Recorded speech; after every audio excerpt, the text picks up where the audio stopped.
మొన్న వైఎస్ఆర్ కాంగ్రెస్ పార్టీ నాయకుడు మాజీ మంత్రి సిదిరి అప్పలరాజు కొడుకు ఉదంతాన్ని హైలైట్ చేసిన మీడియా ఇప్పుడు మాత్రం జాగ్రత్తగా డౌన్ ప్లే చేసే ప్రయత్నం చేసింది.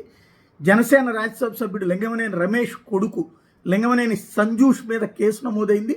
రద్దీ రోడ్లో నిర్లక్ష్యంగా కారు నడపడమేతో ఒక యువతి అక్కడ ఇనార్బిట్ మాల్లో పనిచేస్తున్న యువతికి ఢీకొట్టాడు. బలంగా ఢీకొట్టడంతో తలకి బలమైన గాయం తగిలింది. రక్తస్రావం అవుతుంటే పట్టించుకోకుండా వెళ్ళిపోతున్నప్పుడు స్థానికులు వీడియోలు చిత్రీకరించారు. కారుతో ఢీకొట్టమే కాకుండా వెనక్కి చూడకుండా కారులో పారిపోదామని చూసినటువంటి సందర్భంలో నిందితుడిని పట్టుకున్నారు స్థానికులు. వాళ్ళు గట్టిగా చివాట్లు పెట్టడంతో కారు డోర్ తీసి అక్కడే అలాగే ఉండిపోతే ఒక విధంగా జనమందరూ కలిసి బయటికి లాగారు. చేసిన తప్పు తెలుసుకుని వెనక్కి వెళ్ళి ఆ తర్వాతన తీవ్ర రక్తపు గాయాలతో అమ్మాయి కొట్టుమిట్టాడుతుంటే ఎవరికెవరికో ఫోన్లు చేస్తూ నుంచున్నాడు.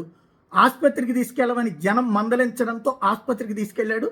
ఆ తర్వాత అమ్మాయి ప్రాణాలు కోల్పోయింది. ఇప్పటిదాకా ఈ విషయాన్ని గోప్యంగా ఉంచుకొచ్చారు. ఇప్పుడు పోలీసులు కేసు నమోదు చేశారు ఈ విషయంలో.